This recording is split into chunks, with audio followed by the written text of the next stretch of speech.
Bismillahirrahmanirrahim. Hello my dear students and respectable viewers. This is Mohammad Sharif Hussain, assistant teacher in English, Sholla School and College. Today I am going to talk about narration part 2.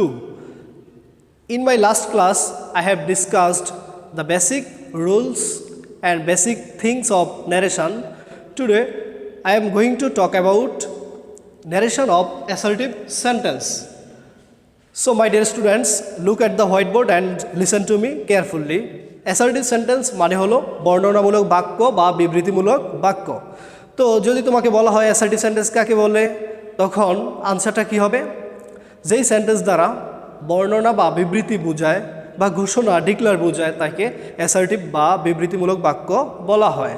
assertive sentence তোমার subject দ্বারা শুরু হয়, ফুল স্টপের মাধ্যমে শেষ হয়, যদি আমরা স্বাভাবিকভাবে তা ভাবি আর কি। তো দেখো, তাহলে আমরা বুঝতে পারলাম অ্যাসার্টিভ সেন্টেন্স কাকে বলে, যে সেন্টেন্স দ্বারা বর্ণনা বা বিবৃতি বোঝায়। অ্যাসার্টিভ সেন্টেন্সের যখন আমরা রিপোর্টিং ভার্ব পরিবর্তন করব, তখন এই স্ট্রাকচারটা, এই রুলটার দিকে অবশ্যই আমরা লক্ষ্য রাখব। তা হলো অ্যাসার্টিভ সেন্টেন্সের যদি সে থাকে রিপোর্টিং ভার্বে, তখন তাকে আমরা ইনডিরেক্ট করার সময় সে এর পরিবর্তে সে বসালে চলবে। আবার সেইস থাকলে সেইস, সেইড থাকলে সেইড। পরবর্তীতে দেখো আরেকটা কথা আমি উল্লেখ করেছি, সেটা হলো সে টু এর পরিবর্তে টেল, সেস টু এর পরিবর্তে টেলস, আর সেইড টু এর পরিবর্তে টোল্ড। যদি সেইড থাকে তাহলে সেইড বসাবো, আর সেইড টু থাকলে টোল্ড বসাবো। এবার দেখো, তার পরবর্তীতে আমি যেটা লিখলাম তা হলো আইসি। আইসি মানে কি? ইন্টারন্যাশনাল কমিউনিকেশান এমন কিছু ভেবো না। আইসি মানে হলো ইনভার্টেড কমা। তো ইনভার্টেড কমার পরিবর্তে কি বসবে? দ্যাট বসবে। কোন সেন্টেন্সের ন্যারেশন করার বেলায়? অ্যাসার্টিভ সেন্টেন্সের ন্যারেশন করার সময়। তো ইনভার্টেড কমার পরিবর্তে আমরা ব্যবহার করব দ্যাট। তারপর দেখো রিপোর্টেড স্পিচের পার্সন ও টেন্সের পরিবর্তন হবে। আর কিভাবে হবে তোমাদেরকে আমি লাস্ট ক্লাসে অবশ্যই দেখিয়েছিলাম, তোমরা সেগুলো মনে রাখবা। তো দেখো, আমরা কিছু এক্সাম্পলের মাধ্যমে ডিরেক্ট থেকে ইনডিরেক্ট কিভাবে করব তা এখানে তোমাদেরকে তুলে ধরছি।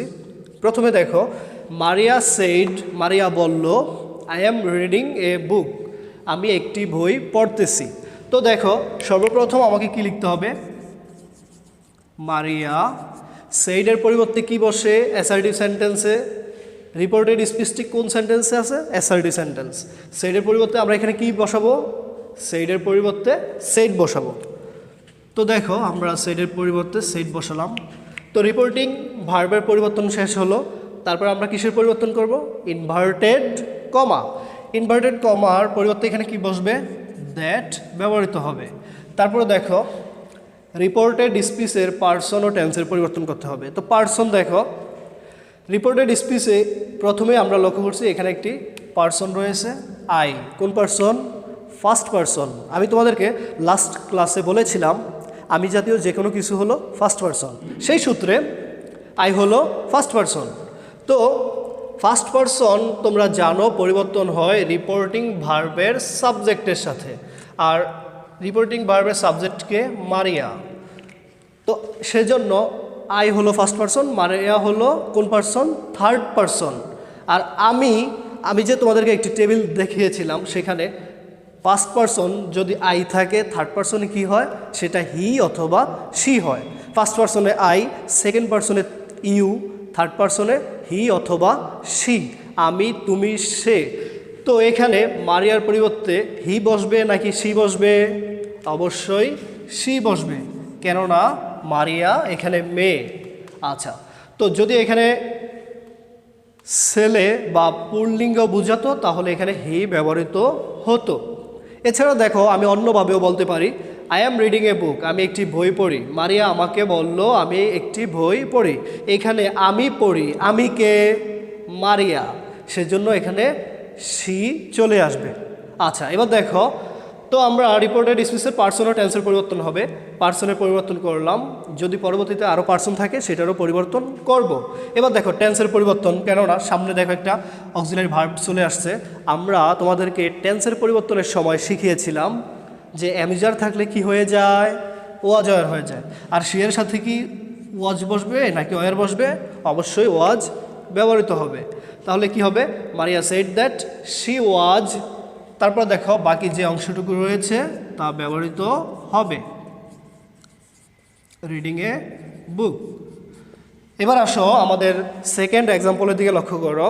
Raju said to me, Raju আমাকে বলল, I will do my homework tomorrow, আমি আমার বাসার কাজ আগামীকাল করব। তো দেখো এখানে রাজু রাজু ব্যবহৃত বসবে, সেড টু এর পরিবর্তে কি বসে? লক্ষ্য করো, সেড টু এর পরিবর্তে টোল্ড বসে। তাই আমি এখানে কি ব্যবহার করব? টোল্ড, মি এর মি, তারপর লক্ষ্য করো কমার পরিবর্তে কি ব্যবহার করব? দ্যাট বসবে। কমার পরিবর্তনের পর রিপোর্টেড স্পিচের পার্সন ও টেন্স পরিবর্তন হবে। তো দেখো রাজু আমাকে বলল, I will do my homework tomorrow, আমি, এই আমিটাকে ফার্স্ট পারসন নিয়ে আসতে হবে সাবজেক্টের কাছে। সাবজেক্ট আছে কোন পারসন? Third person. তাহলে আমি বরাবর আমি থার্ড পারসন কি লিখেছিলাম? আমি, তুমি, সে, হি অর শি। তো রাজুর পরিবর্তে এখানে কি আসবে? হি। আচ্ছা, তারপরে দেখো টেন্সের পরিবর্তন, শ্যাল উইল থাকলে কি বসে?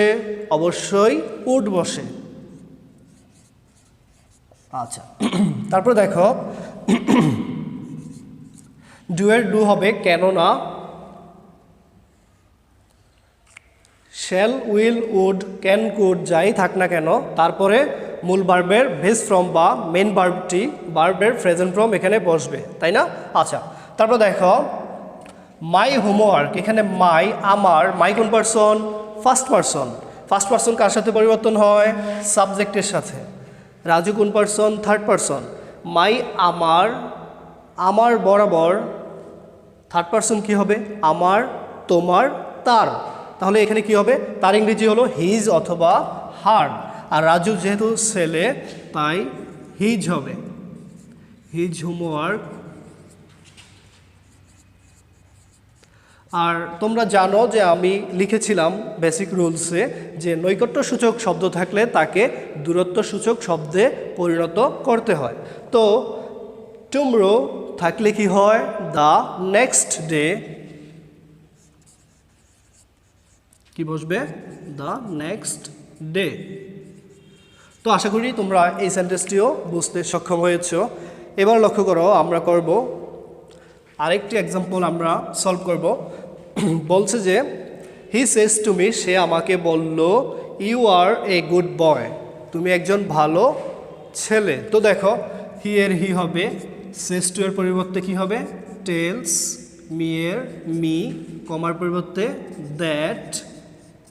এবার লক্ষ্য করো ইউ কোন পার্সনে রয়েছে? Second person. আর সেকেন্ড পার্সন কার সাথে পরিবর্তন হবে? অবজেক্টের সাথে। অবজেক্ট কে আছে? আমি, মি। তো দেখো এই যে মি, সে আমাকে বলল, মি কোন পার্সন? First person. ইউ আসবে অবজেক্টের কাছে, অবজেক্ট হলো ফার্স্ট পার্সন। ইউ শব্দের অর্থ তুমি। তো লক্ষ্য করতে হবে যে এই যে ফার্স্ট পার্সনের তুমিটা চেঞ্জ হয়ে কী হবে? আমি। অথবা অন্যভাবে খেয়াল করো, সে আমাকে বলে তুমি একজন বালক বা তুমি একজন ছেলে। তো এখানে তুমিটাকে আমি, সেজন্য এখানে হবে আই। তারপর দেখো এখানে অ্যামিজার রয়েছে, আমি কি এখানে ওয়াজার করব? সেটা করব কি না তোমরা লক্ষ্য করো, আমি বলেছিলাম যে রিপোর্টিং ভার্বটি যদি পাস্ট টেন্সে থাকে তবে টেন্সের পরিবর্তন হবে।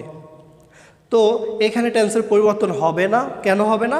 কারণ হলো এখানে সেজ টু ফার্স্ট টেন্স নয়, সেজ টু হলো প্রেজেন্ট টেন্স, তাই এখানে টেন্সের পরিবর্তন হবে না। শুধুমাত্র দেখো ইউর সাথে আর ব্যবহৃত হয় আর আইয়ের সাথে এম ব্যবহৃত হয়, দুইটাই কিন্তু প্রেজেন্ট টেন্সকে ইন্ডিকেট করে।